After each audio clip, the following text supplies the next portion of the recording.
Lumaki ako na madalas kong nararamdaman na natatakpan ako ng aking mga magulang na malayo ang loob at abala sa trabaho. Ang mga libro ang naging kanlungan ko, nag-aalok ng pagtakas mula sa kalungkutan na sumunod sa akin hanggang sa aking mga teenager na taon.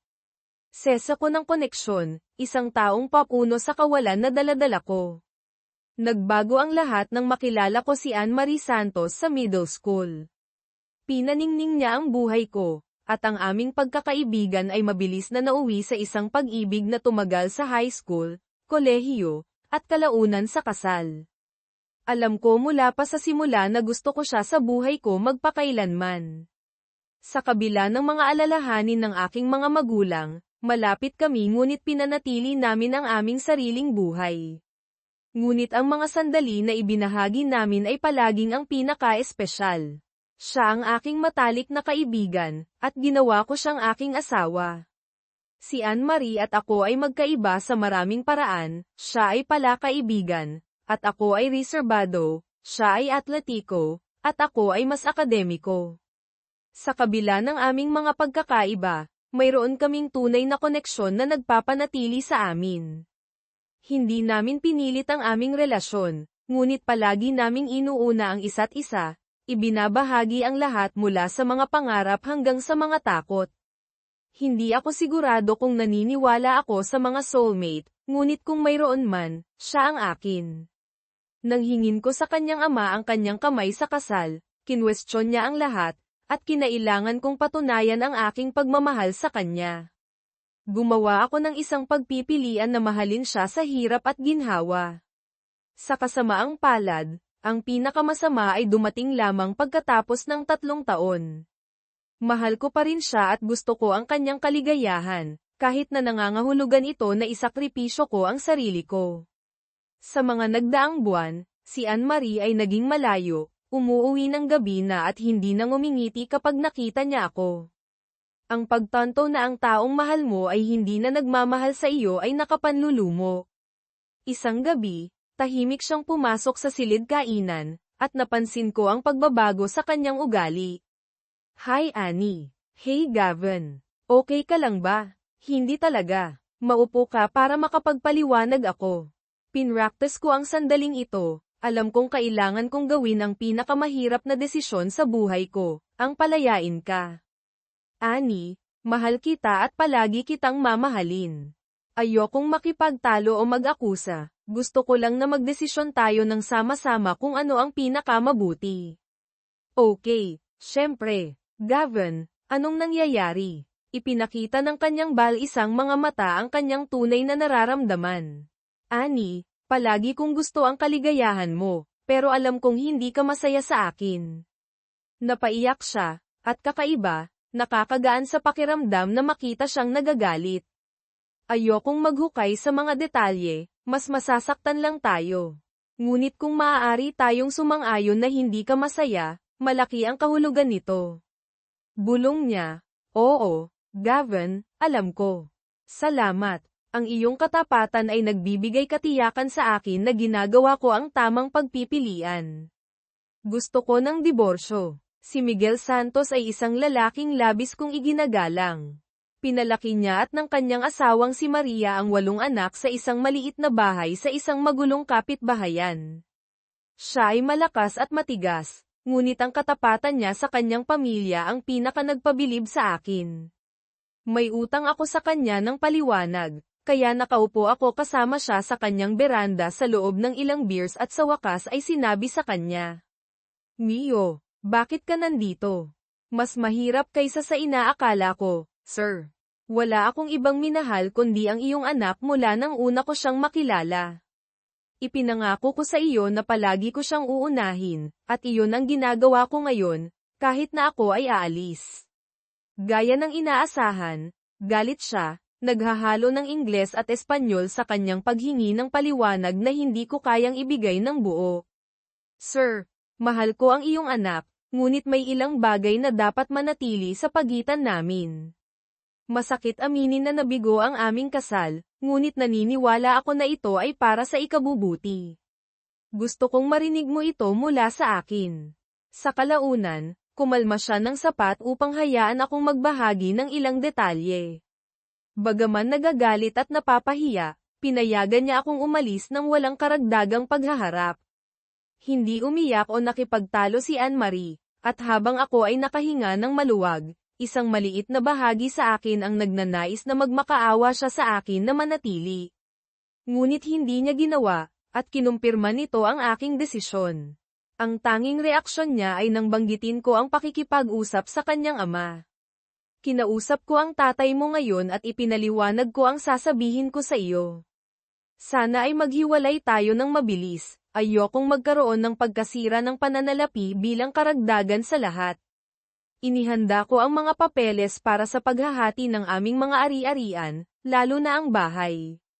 Pakisuyong suriin ang mga ito at ipaalam sa akin sa susunod na linggo, okay? Gavin, susuriin ko ang mga ito. Naririnig ko na ang pagpuna, bakit hindi ko? Habulin muna siya at ang kanyang kalaguyo. Wala akong ganoong mga kasanayan.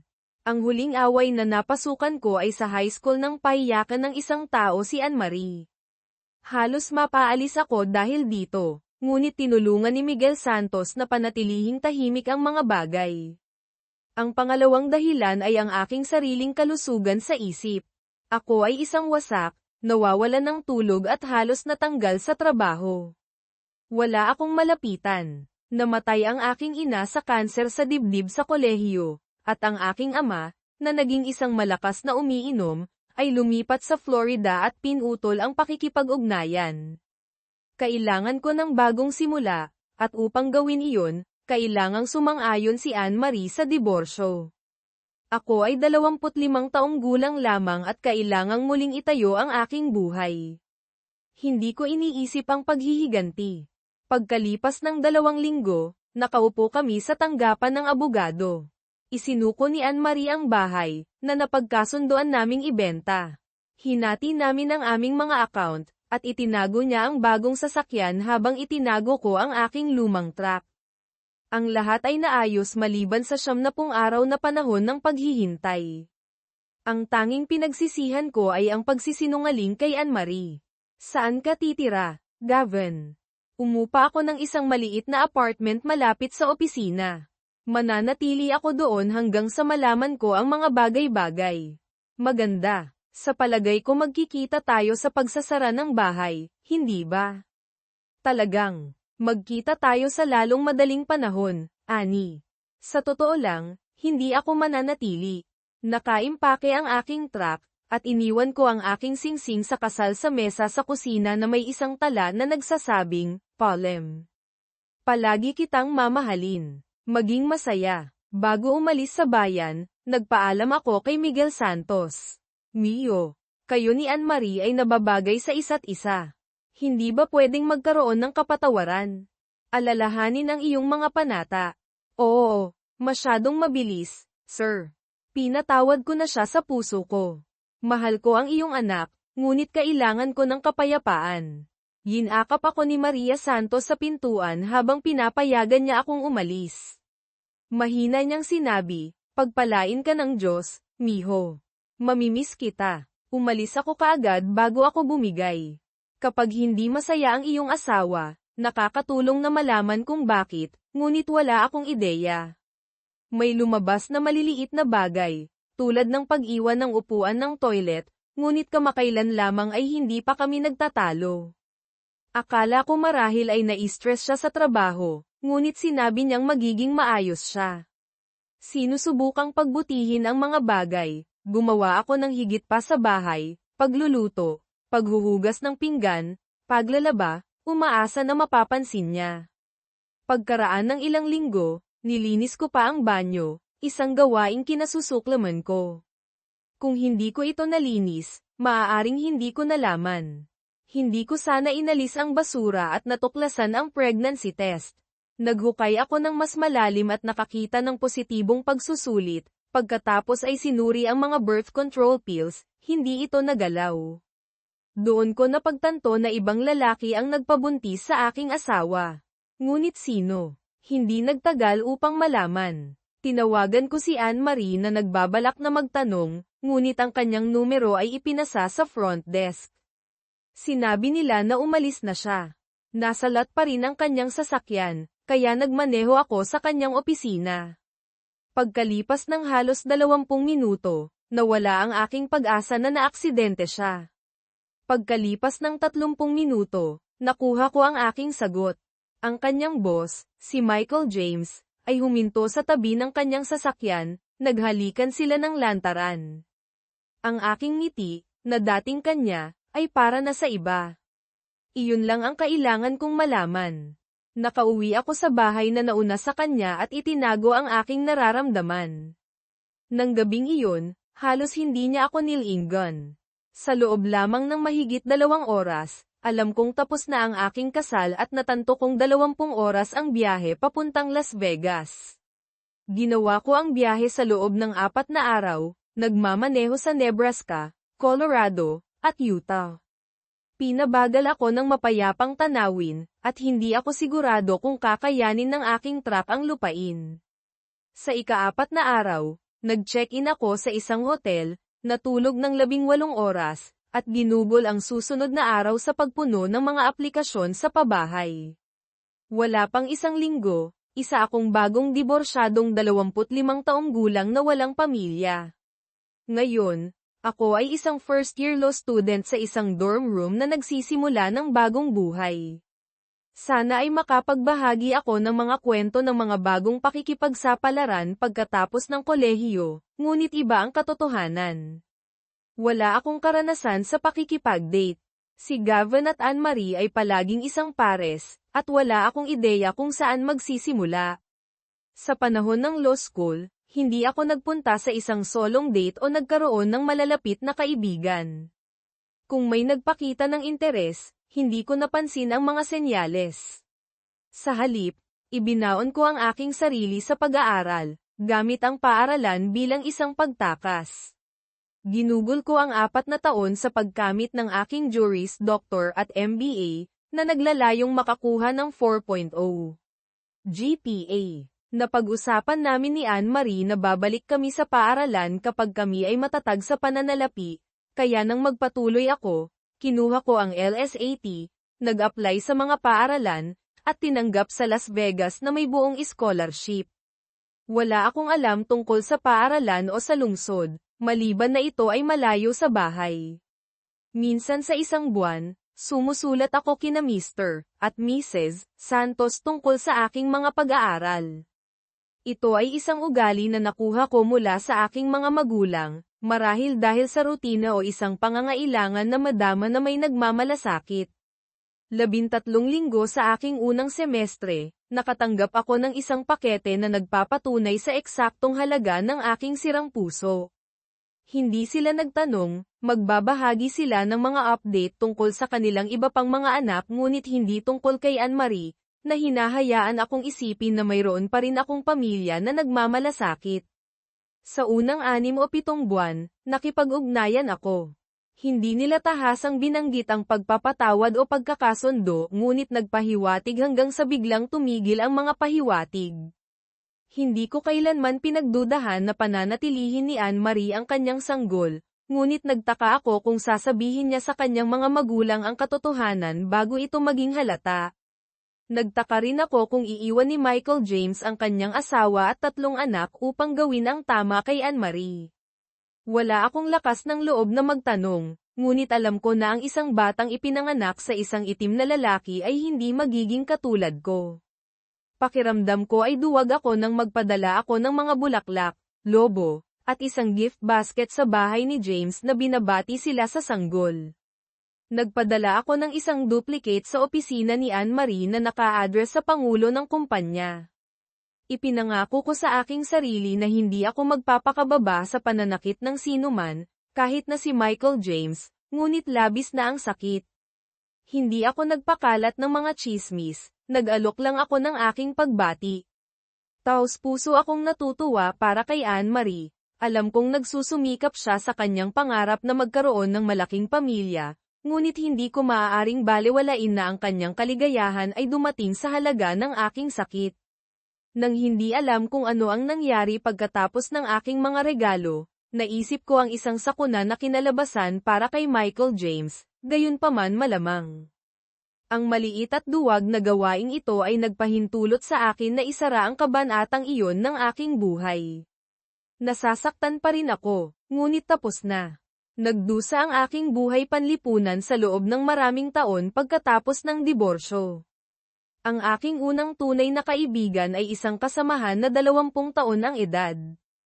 Sumali ako sa isang maliit na law firm na nagpakadalubhasa sa real estate, kung saan natuklasan kong mayroon akong kasanayan para sa mga kontrata, numero, at kalaunan, mga tao.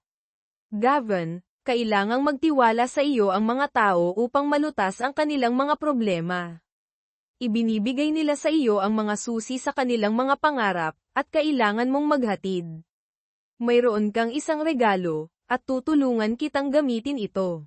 Si David Rothschild, ang senior partner, ay naging higit pa sa aking boss, siya ang aking tagapayo at life coach, isang alamat sa batas ng real estate na kilala sa pakikipag-ayos ng mga multi-milyong dolyar na deal. Ginawa niya akong kanyang susunod na proyekto, at 70 araw pa lamang sa aking karera, ibinigay niya sa akin ang aking unang pagsusuri. Gavin, ikaw ay dedikado at maislan. Gumagawa ka ng mahusay na trabaho. Salamat, Mr. Rothschild, ngunit bilang isang tao, wala ka talagang ugnayan. Ikaw ba ay 30 o 70? Maglakad-lakad tayo. Iyon ang simula ng aming lingguhang mga pagpupulong sa proyekto ng Gavin. Si Rothschild ay napakatalino, magtatanong siya, hahayaan akong magsalita, at magbahagi ng mga kwento. Nagbukas ako tungkol sa lahat, ang aking buhay, mga magulang, law school, at Anne-Marie. Marami tayong dapat pagtrabahuhan pero marami ding dapat pagtrabahuhan. Ngayon, bumalik tayo sa opisina. Sa una, hindi ko maintindihan ang kanyang mga motibo, ngunit pagkatapos ng 3 taon, malinaw ang mga resulta. Ang kanyang banayad na patnubay ay nakatulong sa akin na lumago. Nagsimula akong pumunta sa gym, matutong magluto, gumawa ng mas mahusay na mga pamumuhunan, at bumili ng real estate. Kung wala ang kanyang tulong, maaaring nagkaroon ako ng magandang middle class na buhay, ngunit sa tulong niya, naging isang tiwala, matagumpay na negosyante ako. Hindi kailanman gusto ni Rothschild ng kredito, na nagsasabing, ang makita kang magtagumpay ay sapat ng pasasalamat. Nakatrabaho ko si Rothschild sa loob ng halos 5 taon. Matapos akong tulungan na magtagumpay sa negosyo, ibinaling niya ang kanyang atensyon sa aking personal na buhay. Isang araw, casual niyang tanong, Gavin, ano ang ibibigay mo sa iyong mga magulang para sa kanilang anibersaryo? Naguluhan ako dahil pareho nang pumanaw ang aking mga magulang at alam niya iyon. Halika na, Gavin, sa susunod na buwan sina Miguel at Maria Santos ay ikakasal sa loob ng 50 taon. Tanging isang jakas ang hindi magmamarka ng isang kaganapan tulad nito. Tama siya, ang mga Santos ay parang mga magulang sa akin. Nakipag-ugnayan ako sa kanila, nagpapadala ng mga mensahe at regalo para sa kanilang ika-50 anibersaryo. Ibinigay ko sa kanila ang pinakamahusay, first-class airfare, isang 5-star hotel stay, isang limo, fine dining, at VIP show ticket sa Las Vegas. Ipinadala ko ito kasama ang isang tala, maligayang anibersaryo. Gamitin ang mga ito ayon sa gusto mo. Pagmamahal, Gavin. Wala akong inaasahan na kapalit, kaya nagulat ako nang makatanggap ako ng tawag sa tanghali kinabukasan. Gavin O'Connor. Sumagot ako. Oh, miho. Kay gandang sorpresa, ngunit sobra-sobra na ito. Bulalas ni Mrs. Santos. Mrs. Santos, napakasarap marinig mula sa iyo, ngunit ikaw at ang iyong asawa ay karapat-dapat dito, at ako ay pinarangalan na ibigay ito sa iyo, sagot ko ng may pagmamahal. Oh Gavin, palagi kang naging napakagandang bata. An momento, gustong makipag-usap ni Miguel, sabi niya, na ibinigay ang telepono sa kanyang asawa. Gavin. Panimula ni Mr. Santos. Yes, sir. Sagot ko, alam kung ano ang darating. Gavin, Sobra na ito. Hindi kita hahayaang lumayo. Hindi ko maisip ang halaga. Sobra-sobra na ito, patuloy niya, humahabol ang kanyang mga salita. Senyor Santos, putol ko ng mahina. Oo, Gavin, sagot niya, sa wakas ay huminto. Ang regalong ito ay hindi man lang nagsisimula upang bayaran ang kabaitan na ipinakita mo sa akin sa paglipas ng mga taon. Nagdudulot ito sa akin ng kagalakan na ibigay ito sa iyo, mangyaring tanggapin ito sa diwa na ito ay nilayon, sinabi ko ng taimtim. Pagkatapos ng maikling katahimikan, sumagot siya, kita mo, miho, tinatanggap namin. Kahanga-hanga, maligayang anibersaryo, sabi ko, nakakaramdam ng ginhawa. Lumipat ang usapan sa mga detalye ng paglalakbay, at ipinaliwanag ko ang lahat ng mga highlight na sa tingin ko ay magugustuhan nila. Pagkatapos magpalitan ng maraming salita ng pasasalamat at pagmamahal, tinapos namin ang tawag, at sa unang pagkakataon sa halos isang dekada, nakaramdam ako ng kapayapaan. Habang pinag-iisipan ko iyon, napansin ko ang anak ni Roth na nakatayo sa aking pintuan na may malaking ngiti sa kanyang mukha. Damn, mga walang utang na loob na bata, biro niya. Tumahimik ka, matandang lalaki, bawi ko na may ngiti. Ang bakasyon ng mga Santos ay hindi natuloy gaya ng inaasahan ko. Ipinapalagay ko na gagamitin nila ang regalo para sa pamamasyal, masasarap na kainan, at pagpapahinga. Ginawa nga nila, ngunit iginiit nilang samahan ko sila sa bawat hakbang. Malinaw na hindi pa sila nagtatagal sa kanilang silid ng 5 minuto bago tumunog ang aking telepono. Gavin O'Connor, sagot ko. Miho, kailan ka pupunta para bisitahin kami? Tanong ni Mrs. Santos ng sabik. Hello, Mrs. Santos. Kumusta ang biyahe? Tanong ko. Sinusubukang bumili ng oras para mag-isip. Mabuti, mabuti. Sabi ni Miguel, kailangan naming magpahinga saglit, ngunit pagkatapos ay handa na kaming umalis. Pupunta ka ba dito? Paggiit niya. Maaari akong pumunta doon sa loob ng 1 oras, sagot ko, napagtantong kailangan kong ayusin ang aking araw. Magaling, miho, magkita tayo doon, sabi niya ng masaya bago ibaba ang telepono. Sa totoo lang, hindi ko planong gumugol ng maraming oras kasama ang mga Santos sa kanilang biyahe. Marami silang dapat gawin, at mayroon akong tambak ng trabaho sa aking mesa. Iniisip ko kung paano pamahalaan ang aking schedule nang pumasok si Rothschild kasama ang 2 paralegal. Gavin, binigyan kita ng ilang araw na bakasyon, kailangan mo ng pahinga. Ngayon, umalis ka na at huwag kang babalik sa loob ng 1 linggo o sisanti ka, utos ni Rothschild, na hindi nag-iwan ng puwang para sa argumento. Mabilis na binalot ng mga paralegal ang aking trabaho at nilinis ang aking mesa. Gavin, gumugol ka ng oras kasama ang iyong mga magulang. Ako na ang bahala sa iba, sabi ni Rothschild, mas malambot ngunit matatag ang kanyang tono. Kaya ginawa ko. Iginiit ng mga Santos na bisitahin ang aking opisina, bagaman si Rothschild, na bihirang magbiro tungkol sa trabaho, ay tila handa na para sa amin nang dumating kami. Binigyan niya ang mga Santos ng personal na paglilibot, ipinakilala sila bilang aking mga magulang. Sa conference room, halos 1 oras siyang nagkwento tungkol sa aking trabaho, pinuri ang aking mga nagawa, at tinrato sila na parang mga hari at reyna. Nakakatuwang makita ang mga Santos na nagniningning sa pagmamalaki, lalo na si Maria, na patuloy na hinahaplos ang aking kamay sa tuwing may pumupuri sa akin. Ipinagmamalaki ka namin, miho. Ang natitirang bahagi ng linggo ay sumunod sa parehong pattern.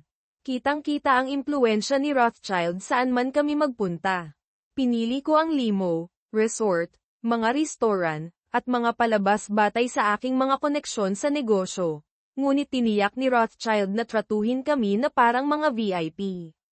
Sinalubong kami ng mga may-ari at direktor na nagbahagi ng mga kwento kung paano ko sila natulungan at inalok kami ng pinakamagagandang upuan, alak, at serbisyo.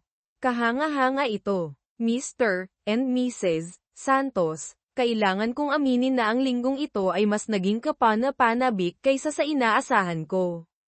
Kilala ko ang mga taong ito, ngunit hindi pa ako nakatanggap ng ganitong antas ng serbisyo dati. Ang aking pang-araw-araw na buhay ay mas simple. Gavin, napakagandang mayroon kang maraming kaibigan na gustong ipakita sa amin kung gaano ka espesyal. Alam namin noon pa man na espesyal ka at lagi naming ipinagmamalaki na tawagin ka naming ganyan. Hindi nakatapos si Maria, kaya sumabat si Miguel. Anak namin, ikaw ay kung sino ka at palagi kang magiging. Nanumpa ka sa harap ng Diyos na naging bahagi ka ng aming pamilya, at tinupad mo ang panata na iyon. Naging konstante ka sa aming buhay mula noong sanggol ka pa, at nagkaroon kami ng karangalan na panoorin kang lumaki sa isang mahusay na lalaki. Walang mahihiling pa ang isang ama. Gavin, mahal ka namin at ipinagmamalaki ka namin. Tumanda na si Miguel Santos, ngunit malakas pa rin siya. Ang kanyang yakap ay parang mababali ang tadyang ko, at ilang sandali kalaunan ay sumali si Maria, na nagbigay sa akin ng pinakahihintay na sandali ng pamilya na pumuno sa akin ng kagalakan. Mabilis na lumipas ang kanilang pagbisita, at nalungkot akong makita silang umalis, ngunit nangako akong bibisitahin ko sila sa lalong madaling panahon. Matapos asikasuhin ang ilang negosyo, alam ni Rothschild kung ano talaga ang kailangan ko. Nagbalik ako sa trabaho na motivated, at nang ibahagi ko ang aking ideya, ngumiti lang siya at nagbigay ng kanyang pag-aproba. Ang proyekto ay maliit at hindi lilikha ng pangmatagalang kita, ngunit marahil ito ang pinakamahalagang proyekto na nagawa ko. Sa loob ng 6 na linggo, nakumpleto ko ang halos lahat ng titulo ng lupa, nakakuha ng isang mamimili na may ganap na pananalapi, at gumawa ng ilang mahahalagang tawag sa telepono. Mayroon akong bagong impormasyon, nag-book ako ng flight pabalik sa aking bayan sa kauna-unahang pagkakataon sa halos 10 taon. Sa airport, nakilala ko sina Amy at Lydia, na nagtatrabaho sa isang coffee kiosk. Narinig ko silang nag-uusap tungkol sa kanilang mga sirang appliances at unresponsive na landlord. Nang iabot sa akin ni Amy ang aking kape, ibinigay ko sa kanya ang aking card na may mga tagubilin. Narinig ko ang iyong pag-uusap, sa tingin ko, makakatulong ako. Tumawag sa numero at tanungin si Marquez. Sabihin mo sa kanya na pinadala ka ni Gavin at kailangan mo ang tulong ni Melvin, siya na ang bahala doon. Kung kailangan mo ng tulong sa paghahanap ng bagong lugar, maaaring tumulong si Marquez. Isinulat ko ang lahat sa likod. Nang tawagin ang aking flight, idinagdag ko, huwag kang mag-alala tungkol sa gastos, gamitin mo lang ang numero. Good luck. Bakit ako nag-alok na tulungan sila?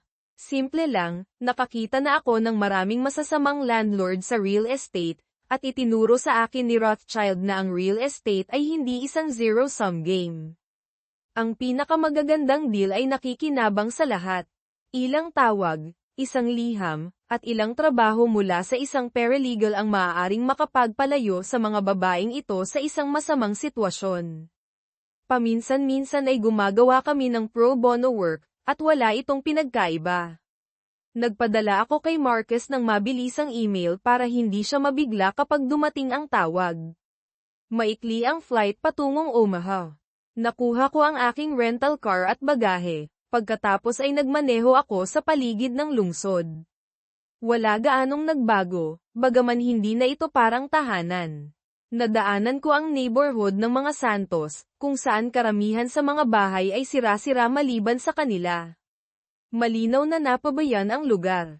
Ang aking patutunguhan ay isang bagong condominium complex na may mga kondo sa itaas ng mga retail space, restaurant, isang teatro, at mga tindahan, kabilang ang isang grocery store. Ang disenyo ay kakaiba sa lugar, at lahat ay tila perpekto. Ang apartment na mayroon ako ay bagong-bago, na may 2 silid tulugan, isang malawak na open living area, isang den, at isang malaking balkonahe na tanaw ang isang parke. Ang master suite ay parang spa, na may jetted tub at isang malaking tiled shower.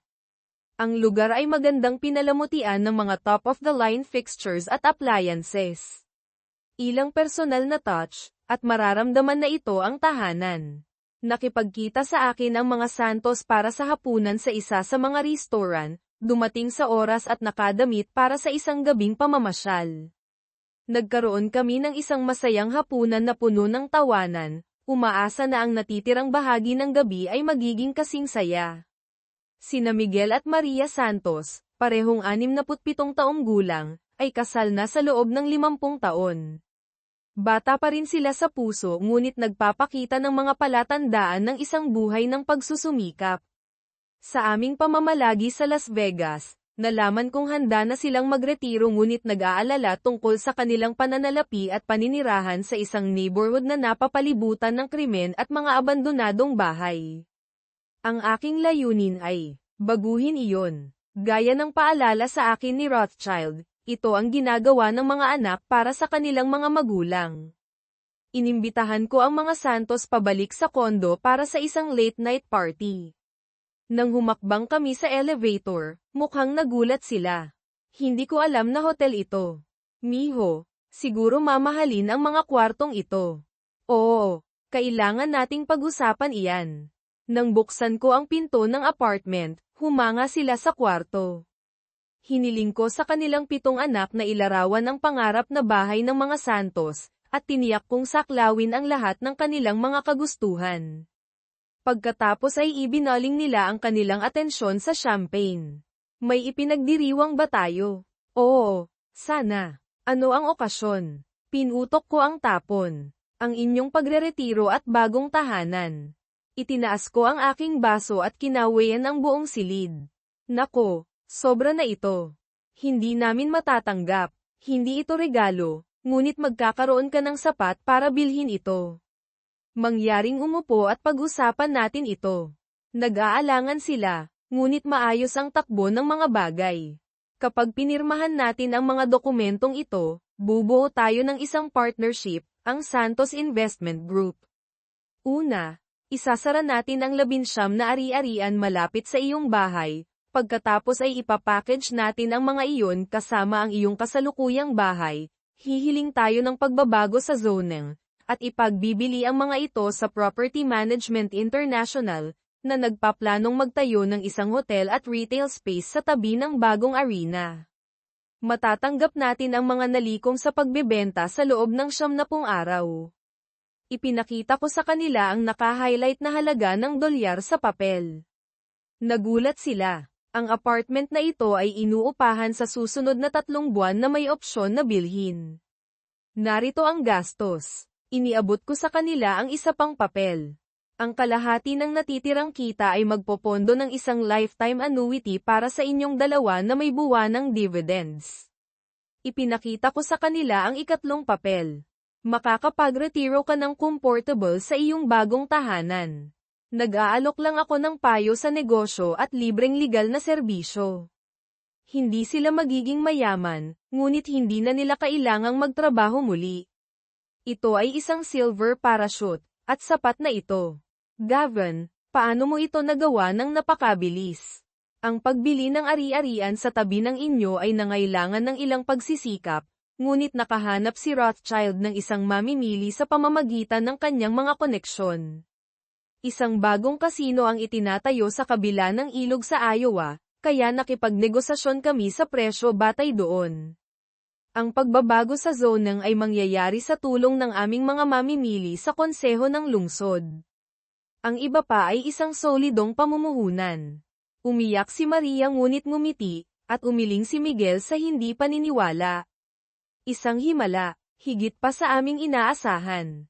Walang sino man ang mas karapat-dapat dito kaysa sa inyong dalawa, sagot ko, nag-aalok ng taos-pusong pagbati. Hindi ko nakita o narinig si Ana Reyes sa loob ng 10 taon. Ang kanyang mga magulang at kapatid ay hindi kailanman bumanggit sa kanya, at matagal na siyang nawala sa aking isipan.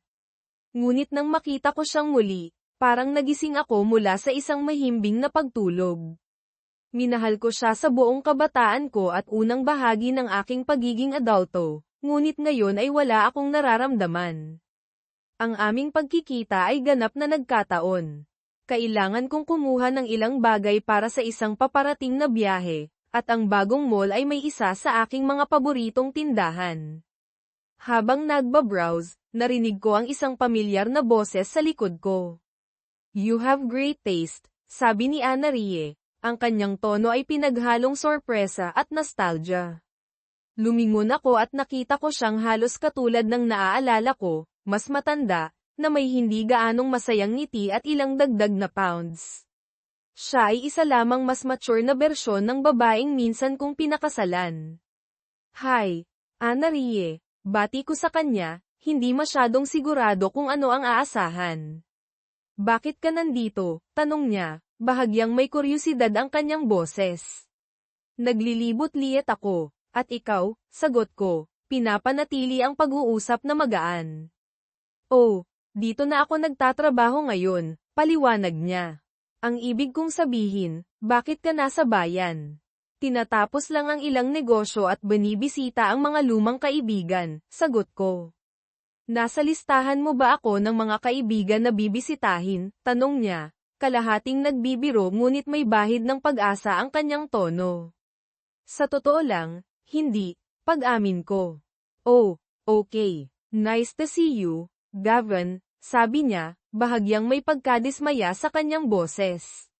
You too, Ana Rie, sagot ko, iniisip na iyon na ang katapusan nito, awkward ngunit manageable.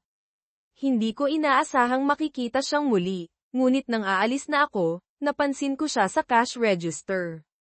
Matapos tapusin ang kanyang transaksyon, lumapit siyang muli sa akin.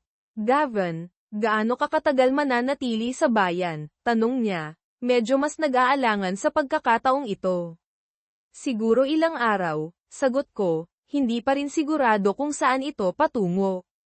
Sa tingin mo, maaari ba tayong magkita at mag-usap kahit kaunti? Tanong niya, iniabot sa akin ang kanyang card. Pag-iisipan ko, sabi ko, kinukuha ang card ngunit hindi nangangako ng anuman.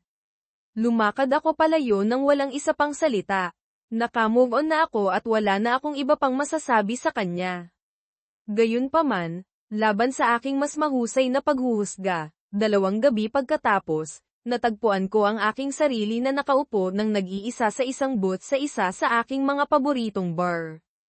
Ito ay isang lugar kung saan nakikipagkita kami ni Ana Rie sa mga kaibigan pagkatapos ng trabaho tuwing Biyernes. Iba ang pakiramdam nito ngayon. Nang dumating siya, nagbihis siya, suot ang isang maliit na itim na damit na nagpapakita ng kanyang mga kurba, itim na takong, at maingat na ginawang make-up. Kung siya ay isang estranghero, maaaring binilhan ko siya ng inumin. Maganda siya. Hindi ako tumayo nang dumulas siya sa booth sa tapat ko. Naghintay siya ng ilang sandali bago magsalita. Nagsinungaling ka sa akin, panimula niya, bahagyang may akusasyon ang kanyang boses. At nagsinungaling ka rin sa akin, sagot ko, pareho kaming alam kung ano ang ibig sabihin ng isa't isa. Mukhang napahiya siya sandali bago nagpatuloy. Hindi ko akalaing aalis ka talaga sa bayan. Umasa akong magkakaroon tayo ng pagkakataong mag-usap, pagtatapat niya. Ano ang magiging punto? Tanong ko, tunay na nagtataka. Hindi ko alam, ngunit hindi ako masaya nang umalis ka. Pag-amin niya, lumalambot ang kanyang boses. Well, hindi mo ako binigyan ng pagpipilian, kaya hindi ako nakukonsensya tungkol sa iyong kalungkutan. Sagot ko, prangka ngunit tapat ang aking tono. Tila nagulat siya sa aking pagiging prangka, ngunit hindi ako interesado sa pagtatago ng nakaraan. Gavin, hindi ako tumigil sa pagmamahal sa iyo, kahit pagkatapos ng ginawa ko, sabi niya, bahagyang nanginginig ang kanyang boses. Napabuntong hininga ako, nararamdaman na babalikan na naman niya ang mga lumang sugat. Ana Rie, ang tanging magandang bagay tungkol sa ating diborsyo ay hindi ka nagsinungaling sa akin. Siguro dahil hindi kita binigyan ng pagkakataon, ngunit hindi ako uupo dito kung magsisinungaling ka ngayon. Ano ba talaga ang gusto mo? Bakit tayo nakaupo dito? Walang magbabago sa nangyari. Ngunit hindi ka kailanman lumaban para sa akin, sumuko ka na lang nang hindi man lang nakikipagtalo. Hindi ito inaasahan. Bakit ka umalis nang hindi man lang sumusubok? Akala ko mahal mo ako. Kailangan nating sumang-ayon na hindi tayo magkasundo. Sa pananaw ko, sumuko ka sa akin ng walang imik. Iniwan mo ako ng walang pagkakataong ayusin ang mga bagay. Isinulat ko lang ito. That was a mistake, Gavin. Nakagawa ako ng malaking pagkakamali, at sorry, okay. Nanginginig ang boses ni Anarie habang nagsasalita siya, nagmamakaawa ang kanyang mga mata para sa kapatawaran. Napadaing ako sa loob. Ang mga taon na magkahiwalay ay nagbigay sa akin ng kaliwanagan, ngunit tila iniwan nila si Anarie na kumakapit sa mga ilusyon. Kalokohan, bawi ko, ayaw kong baguhin niya ang kasaysayan. Namumuo ang luha sa mga mata niya, pero alam kong lahat ng sinabi niya ay kasinungalingan. Hindi dahil hindi naging ayon sa gusto mo ang mga bagay-bagay ay nangangahulugang pwede mo nang baguhin ang kasaysayan. Nagpatuloy ako, huwag mong insultuhan ang talino ko sa pamamagitan ng pagpapanggap na nagmamalasakit ka. Nagmalasakit ako, Gavin. Minahal kita. Mahal pa rin kita. Giit niya, halata ang emosyon sa boses niya. Talaga bang naniniwala ka dyan? Tanong ko, hindi makapaniwala. Totoo, Gavin, pagtiyak niya, diretso ang tingin. Okay, pag-usapan natin yan, sabi ko, sumandal pasulong. Ikaw ba o si Michael James ang nagdesisyon na dapat akong pagbawalan na makipagtalik sa asawa kong mahal ako? Tiningnan niya ako sa mata, bahagyang nakita ko ang hiya sa mukha niya, pero mas lalo ang pag-aatubiling sumagot. Siya, sa wakas ay inamin niya. Kaya ang walang katapusang pagmamahal mo sa akin ay hinayaan kang makipagtalik sa ibang lalaki at sundin ang gusto niya na alam mong masasaktan ako, sabi ko, halata ang pangungot siya sa boses ko. Gavin, panimula niya, pero pinutol ko siya. Gaano katagal kang naghintay bago mo itigil ang pag-inom ng birth control? Tanong ko. Ano? Well, nauutal niyang sabi. Hindi ka nagbuntis nang hindi sinasadya, gusto mong siya ang maging ama ng anak mo. Kailan mo balak sabihin sa akin? O balak mo bang magpanggap na akin yun? Diniin ko, pinagmamasdan siyang hindi mapakali. Hindi na siya nag-abala pang sumagot. Bakit wala ka sa piling niya? Nasaan siya? Tanong ko, binabago ang usapan. Ayaw niya sa akin, pagtatapat niya, halos pabulong ang boses. Nalaman ng asawa niya, pati na rin ng boss niya. Diniborsyo siya ng asawa niya, at kinailangan niyang magbitiw sa tungkulin. Iniwan niya ako, kinailangan ko ring mag-resign sa trabaho ko.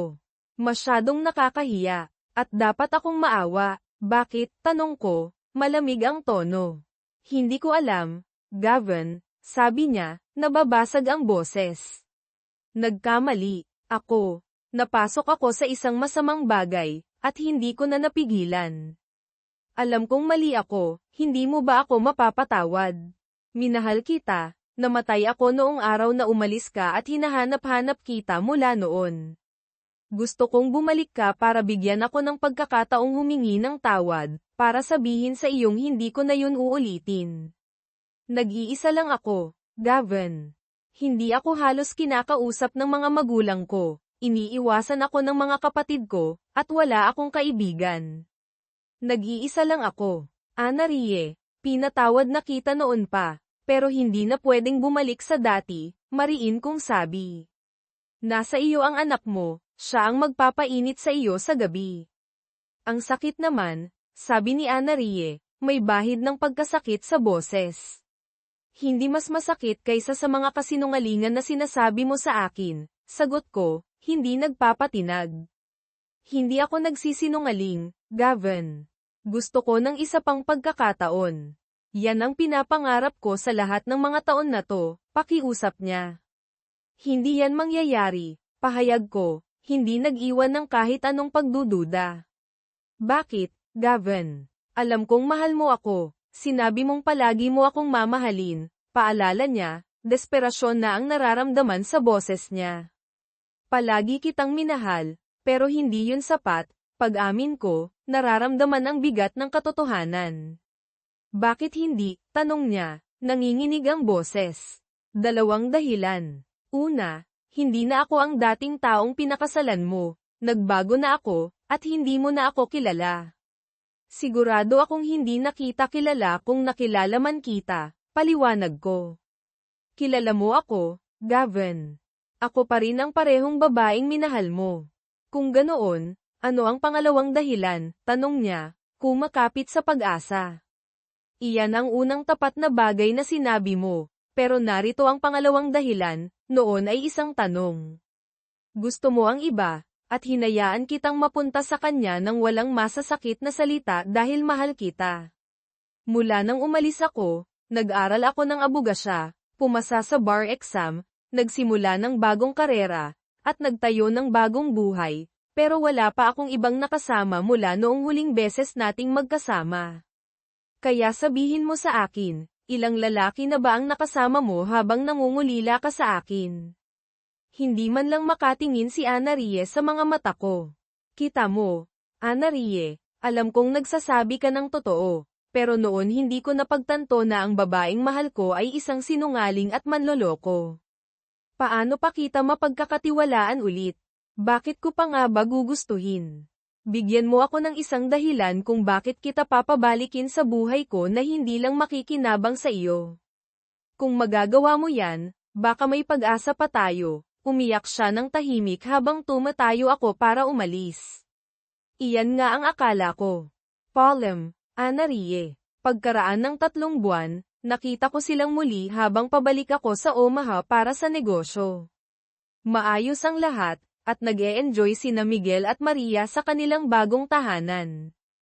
Nakakatuwa silang makitang masaya. Ang mga babaeng nagseserve sa mga customer sa coffee kiosk ay nagtatawanan at nakangiti.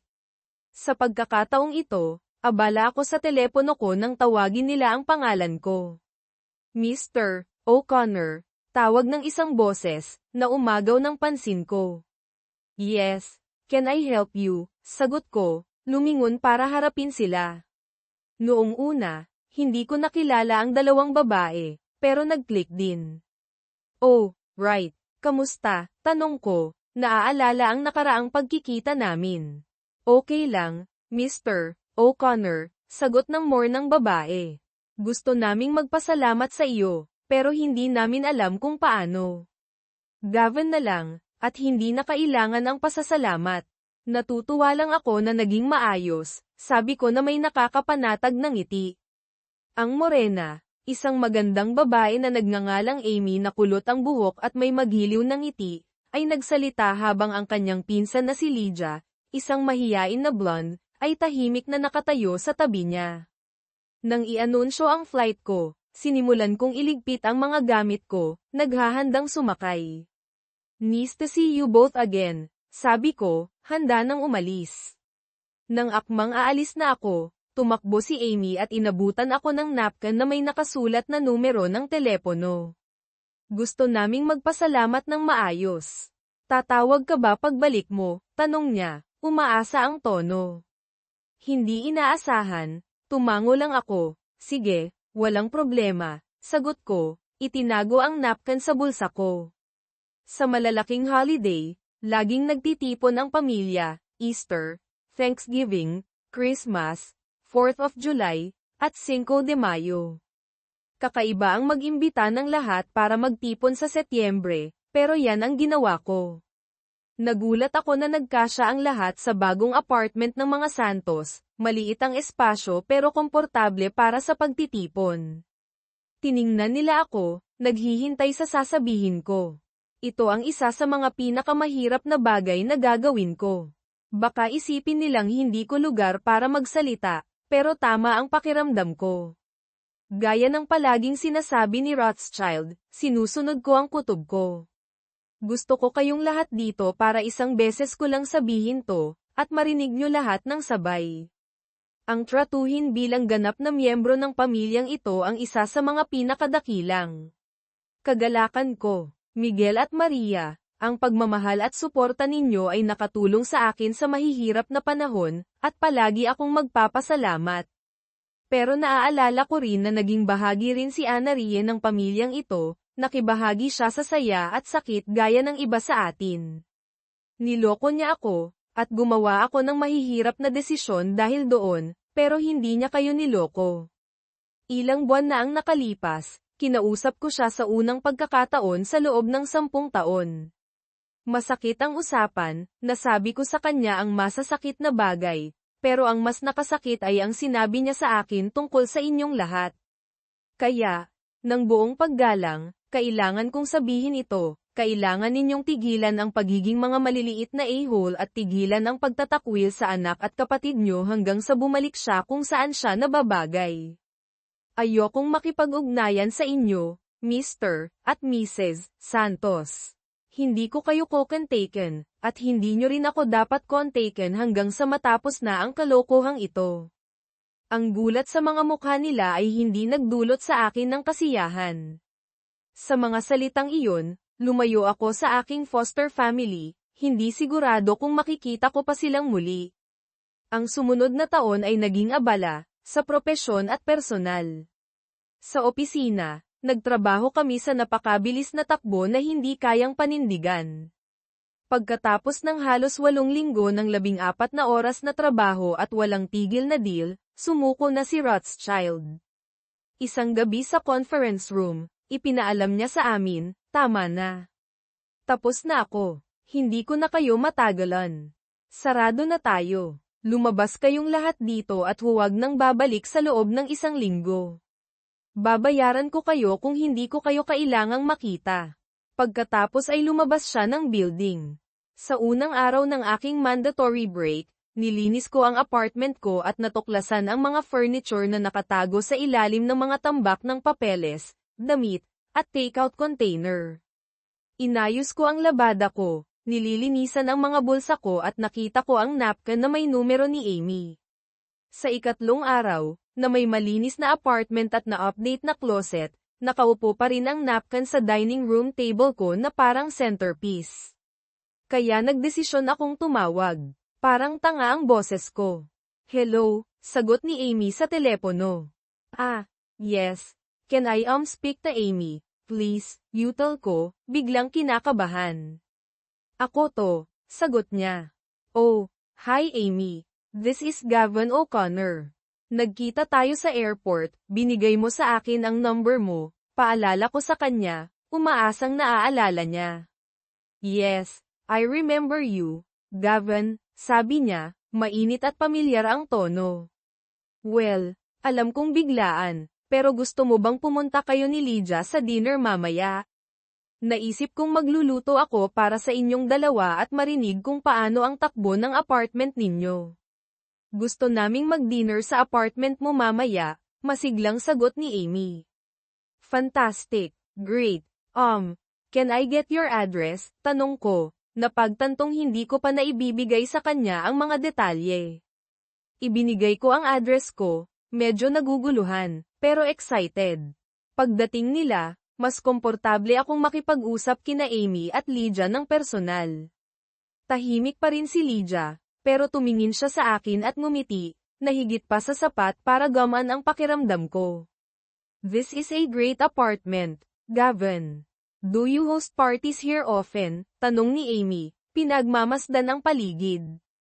Kahanga-hanga ang apartment ko, karamihan dahil bahagi ito ng proyektong ginagawa namin ni Rothschild.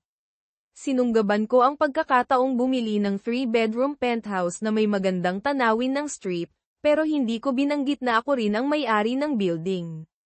Actually, kayo pa lang ang unang mga bisita ko bukod sa boss ko, pag-amin ko. Really? No girlfriend? Tanong ni Amy, nagulat. Nope, hindi pa nga ako nagda-date mula noong nagdiborsyo ako 10 taon na ang nakalipas. Casual kong sabi, nagfo-focus sa pagkaing niluluto ko. Umupo sina Amy at Lydia sa kitchen island, sumisip-sip ng wine habang nagluluto ako. Maraming tanong si Amy sa akin, at nag-enjoy ako sa usapan. Nakaka-refresh na makipag-usap sa iba maliban sa boss ko at sa mga katrabaho. Habang nagpapatuloy ako sa pagluluto, napansin kong nakatingin silang dalawa sa akin na gulat na gulat. What? May nasabi ba akong mali? Tanong ko, nagtataka sa mga reaksyon nila. You haven't been on a date in 10 years, Gavin, inulit ni Amy, halatang nagulat. No, I haven't. Naging abala ako sa trabaho at pag-aaral. Weird ba yun? Tanong ko, talagang curious. Yes, mariing sabi ni Amy, at tumango pa nga si Lydia bilang pagsang-ayon. Well, I guess it is kind of weird, pag-amin ko na may kibit-balikat. Jesus, Gavin, I can't believe it, sabi ni Amy, umiiling. It's true. Anyway, dinner's ready, let's eat, sabi ko, ibinabalik ang usapan sa pagkain. Masaya ang dinner, puno ng tawanan. Nalaman kong nasa huling taon na si Amy sa pag-aaral ng Hospitality Management, at nag-aaral ng English si Lydia na nagfo-focus sa creative writing. Pareho silang 22 at magkasama na sa buhay simula noong 18 sila nang pumanaw ang mga magulang ni Lydia. Binanggit ni Amy na gusto. Ako ni Lydia at kalaunan ay magbubukas pa ng mas marami. Medyo electrifying ang atmosphere, at nagtataka ako kung nagfi-flirt sila sa akin. Nag-enjoy ako sa atensyon, kahit na nasa isip ko lang yun. Sa pagtatapos ng gabi, binigyan ako ng 2 babae ng maikling yakap at halik sa pisngi bago umalis, at iminungkahi ni Amy na magkita kaming muli sa lalong madaling panahon. Biro kong sinabi na libre ako sa buong linggo, at sa gulat ko, dumating sila kinabukasan na may picnic basket. Nag-lunch kami sa balkonahe at nag-enjoy sa araw hanggang sa uminit na masyado, pagkatapos ay umalis sila para magtrabaho. Seryoso nilang tinanggap ang paanyaya ko. Kinagabihan, bumalik sila na may pizza, popcorn, at pelikula. Naghati sila sa couch habang umupo ako sa paborito kong upuan. Nang sumunod na araw, tinanong ni Amy kung pwede nilang gamitin ang pool. Tiniyak ko sa kanyang ako na ang bahala. Pagdating nila, may mga susi na ako sa pool at gym para sa kanila, pati na rin ang locker. Minsan masarap ang maging in charge. May sorpresa rin sila para sa akin nang lumabas sila na nakabakini. Napagtanto kong kailangan kong pagbutihin ang mga workout ko pagkatapos ng 1 linggong bakasyon.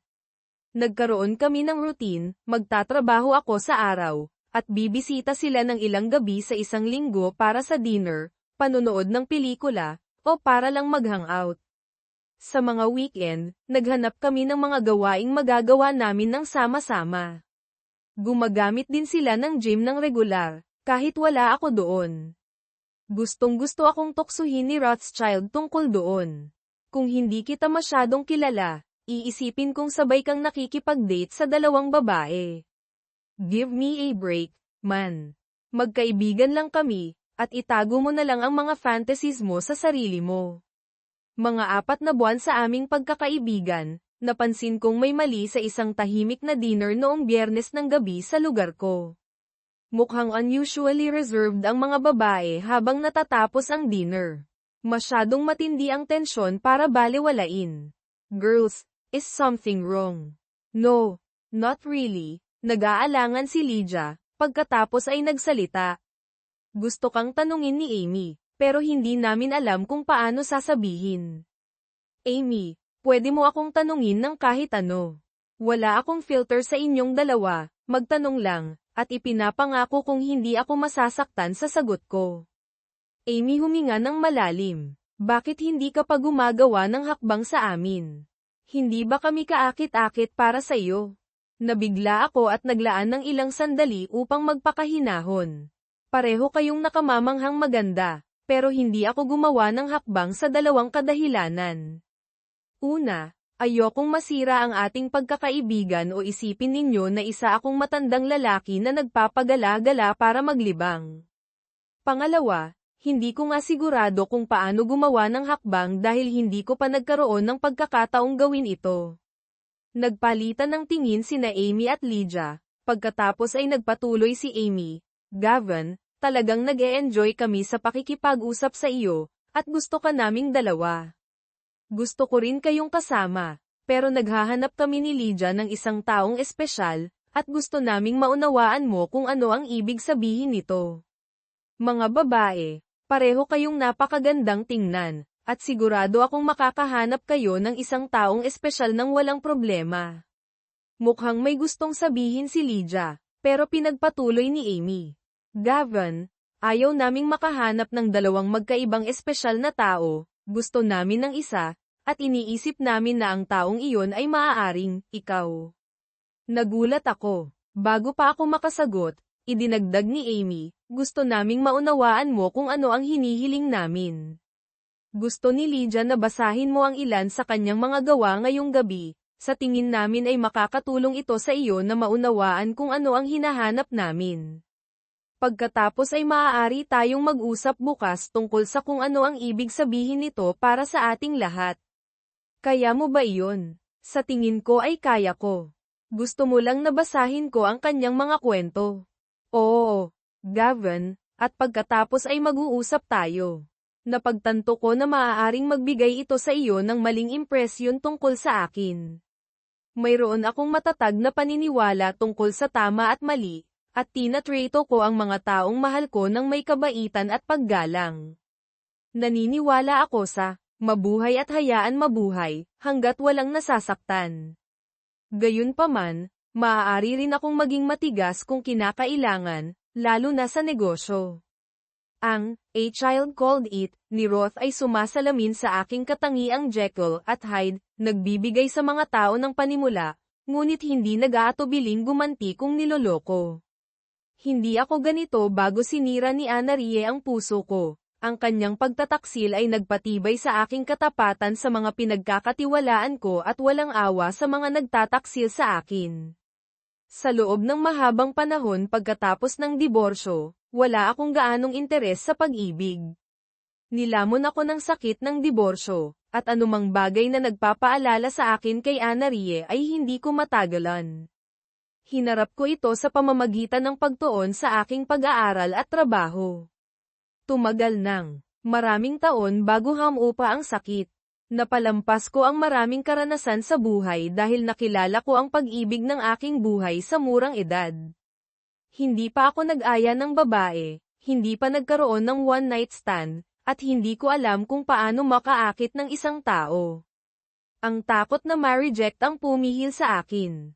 Tiwala ako sa maraming bagay, ngunit salamat kay Anna-Rie, nakaramdam ako ng kawalan ng seguridad tungkol sa mga relasyon. Lumipas ang 10 taon, at nagsimula akong mag-isip na hindi na ako magkakaroon ng pagkakataong sumubok ng bago. Sa isipang iyon, binasa ko ang mga kwento ni Lydia. Ang mga ito ay maganda ang pagkasulat, puno ng matingkad na paglalarawan at mahusay na iginuhit na mga karakter. Marami akong natutuhan tungkol kay Lydia mula sa kanyang pagsusulat. Kinabukasan, dumating ang mga babae bandang tanghali. Nag-aalala ako na baka masira ko ang aming pagkakaibigan. Pagkatapos kumuha ng mga inumin at merienda, nanirahan kami sa sala. Diretso sa punto si Amy. Hindi kami ni Lydia sangkot sa isa't isa sa sexual na paraan. Okay, mahalagang malaman iyon, pero sa totoo lang, hindi ko iyon naisip. Ngumiti si Lydia habang nagpapatuloy si Amy, palagi kaming nagbabantay sa isa't isa. Hindi lang kami magpinsan, kami ay matalik na magkaibigan. Nang magsimula kaming magkaroon ng interes sa mga lalaki, pag-uusapan namin kung ano ang gusto namin at kung ano ang gusto namin. Palagi akong naaakit sa mga lalaking matatamis at mapagmahal, habang si Lydia ay naaakit sa mas mapilit, mga alpha type.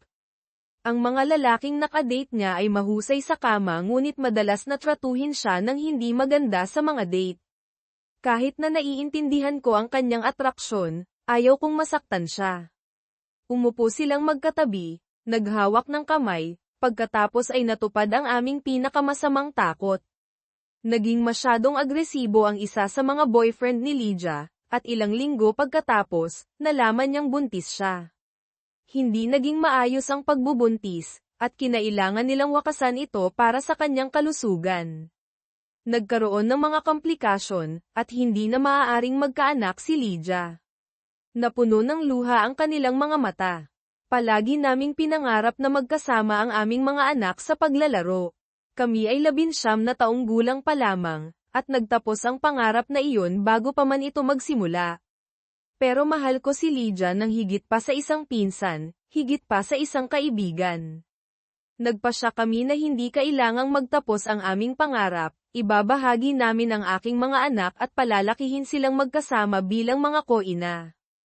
Tumingin sila sa akin, sinusukat ang aking reaksyon. Naantig ako sa pagiging walang pag-iimbot ni Amy. Ito ay isa sa mga pinakamalungkot, pinakamabait, at pinakamagandang kwentong narinig ko.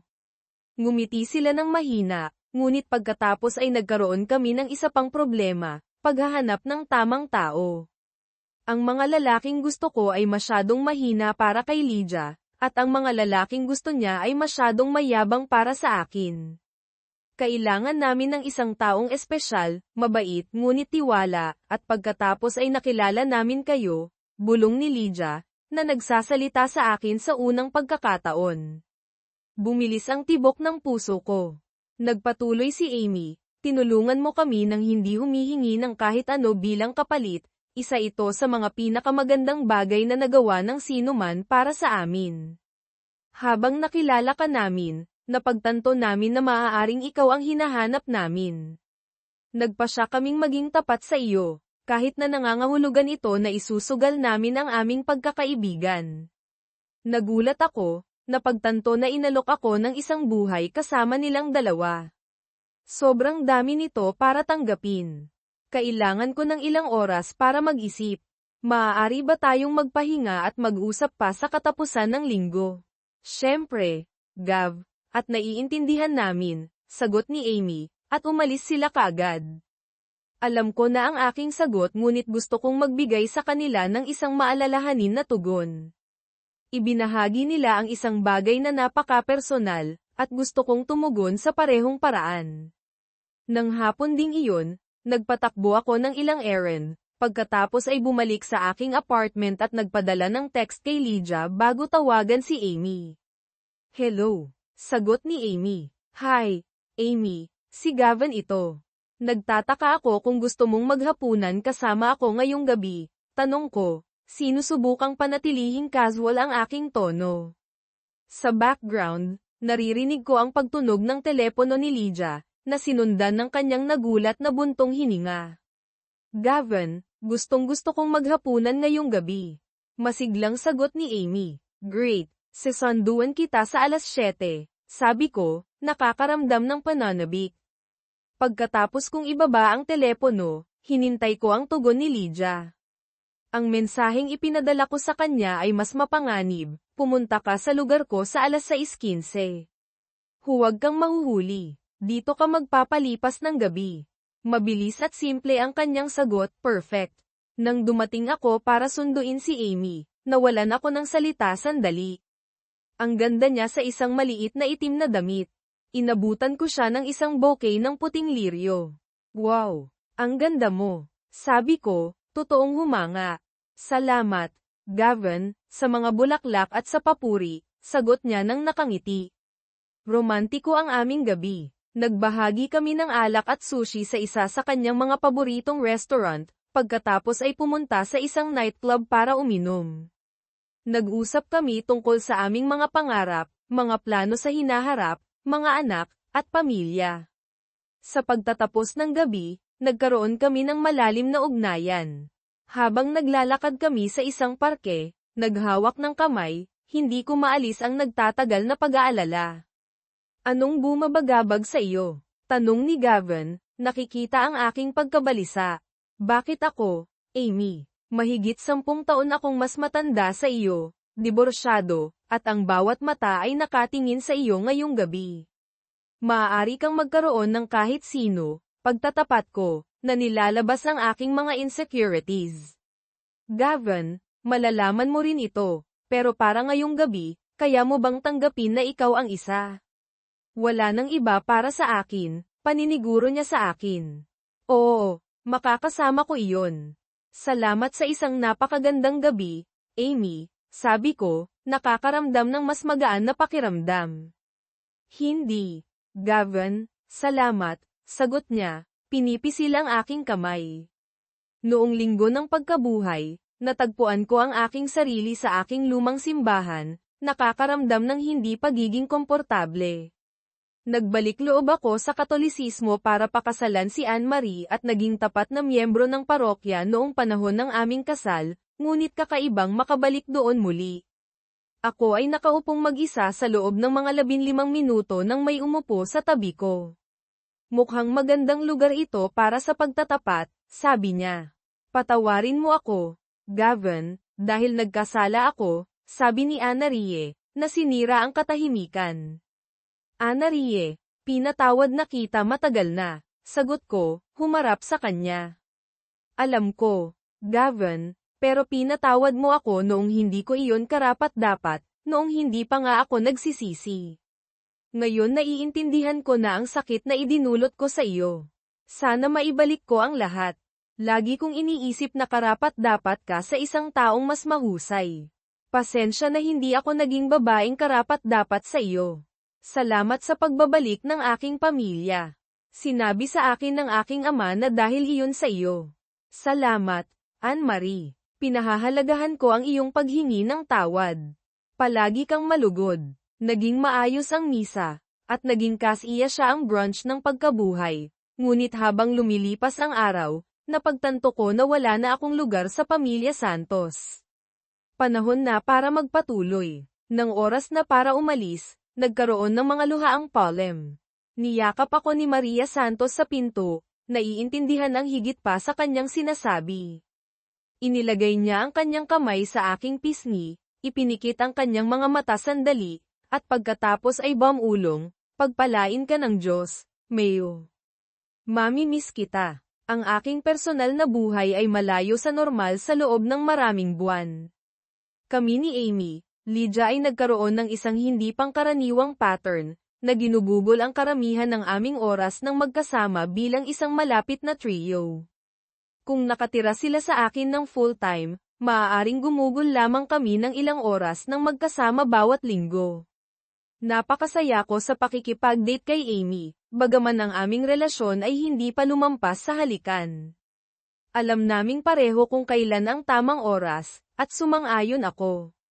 Ang pinakakakaibang bahagi ay wala siyang problema sa pagpapataas ng aking tensyon at pagkatapos ay ipinapadala ako kay Lydia para sa ginhawa. Si Lydia naman, ay umunlad sa ilalim ng kaayusang ito. Sinabi sa akin ni Amy na naisip ni Lydia na perpekto ako mula pa sa simula. Kailangan ni Lydia ng gabay, na nagpapadama sa kanya ng ligtas at inaalagaan, at unti-unti kong kinuha ang papel na iyon mula kay Amy. Ang turning point ay ang mga bulaklak.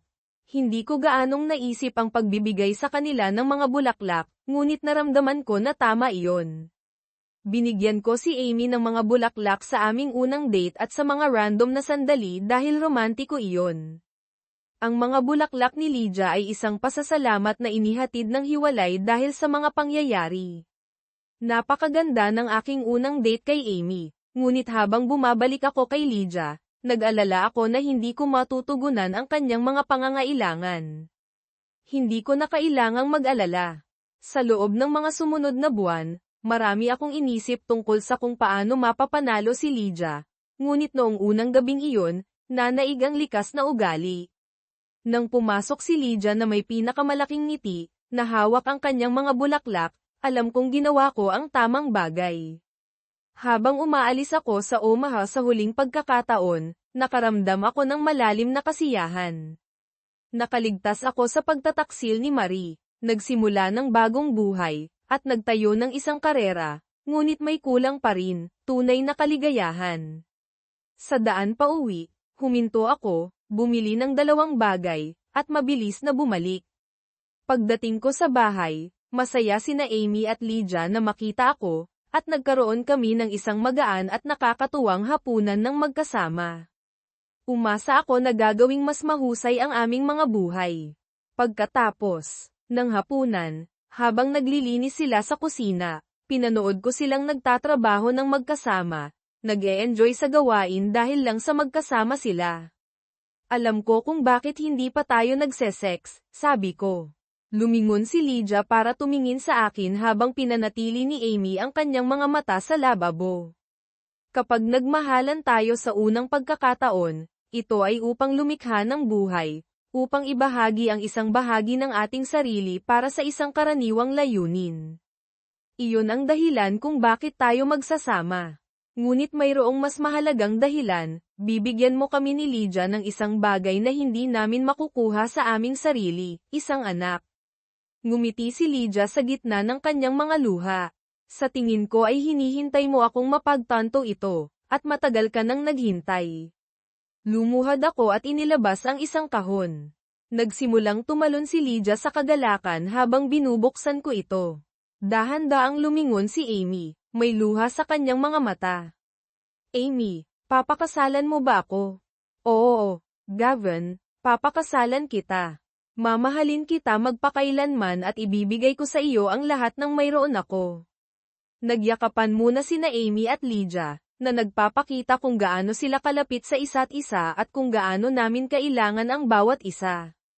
Isinuot ko ang singsing sa daliri ni Amy, at hinangaan ito ni Lydia. Napakagandang singsing, Gavin. Hindi ka napag-iwanan, Lydia, ikaw ay isang mahalagang bahagi ng aming mga buhay. Inilabas ko ang isang pangalawang kahon na naglalaman ng isang ankle bracelet na may isang brilyante na nakalagay sa isang Celtic knot na may 3 birthstones, ruby, sapphire, at amethyst. Lydia, mahal ka namin at kailangan ka namin. Pakiusap, huwag mo kaming iwanan. Umiiyak si Amy, ngunit kalmado si Lydia habang ikinakabit ko ang bracelet sa kanyang bukong-bukong.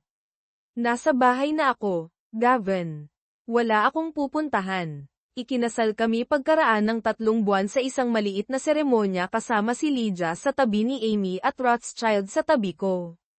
Pagkalipas ng 6 na buwan, ipinanganak si Aidan James O'Connor.